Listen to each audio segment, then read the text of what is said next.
Graspop Metal Meeting 2018, day 4. We are closing up shop with the guys from Judas Priest. Richie, Scott, welcome in our studio. Thank you very much. Thanks for having us. How are you guys?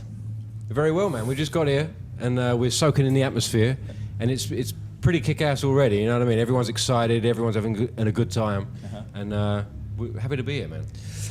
Maybe it's a crazy question, but you guys are used to some crowds and big crowds and playing, but does it still make you nervous when you arrive at a festival like this?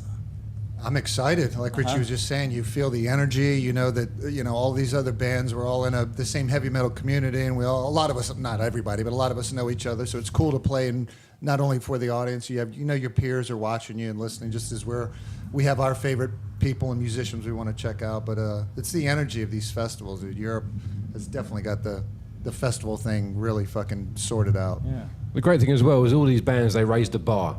So whoever goes on before you, and everyone's been here watching these bands all day, and they're great bands, and they raise the bar. So when Priest go on, Priest has got to maintain that, and as they always have done, they're the pioneers. They're the ones that fly the flag at the end of the evening, and there's Ozzy here as well, and some great bands. So it just raises the bar for you just give that little bit extra, you know what I mean? Yeah.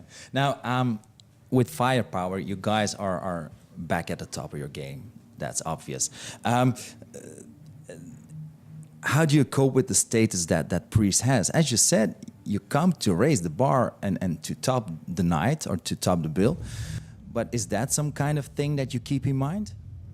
I think at the end of the day, we're all on the same team. You know, we're raising the bar, but everyone does their own thing, and that's the beautiful thing about creative arts. You know what I mean? Yeah. Everyone does their own thing, and they raise the bar, and we're all a community. We're representing an album that seems to have connected with millions of people around the world, and personally speaking, you can never preempt that. All you can do is put your all into a record, 1,000% into a record, and it's the fans that put it there and give it the life that it gets, you know. So once it gets that connection, you've got to get out there and represent that, you know what I mean? You're representing millions of metal fans around the world. We're all metal fans, and that's why we're all here. So it's kind of, it's an honor to be here, but it's because of the fans. The fans have put the band here, and before me and Scott were around, man. I mean, they've been here since 50 years. Yeah.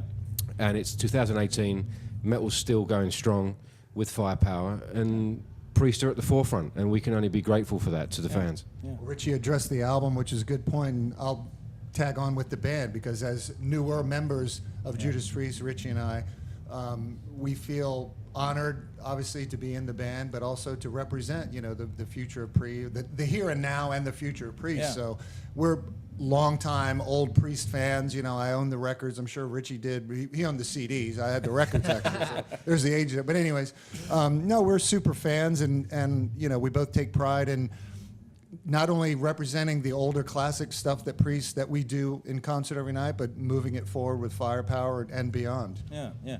Now, talking about getting older and being around, Glenn still sometimes plays with you. He's not here today, of course. Could be. Yeah, you never know. But does that also have you guys thinking about, maybe the future and retirement and then?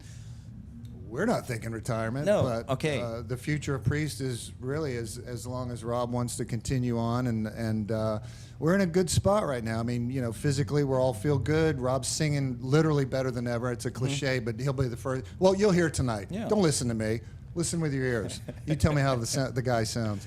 And so we think we have a bright future. We'll see how long it lasts. Yeah. Well, Scott's right as well. And the amazing thing about Priest and heavy metal in general is that you look out there tonight, and there's going to be 12-year-olds, there's going to be 15-year-olds, there's going to be 9-year-olds. There's 3 or 4 generations of metal fans now. 50-year-old people. Yeah. Without a doubt, and this is their first Priest record, for example.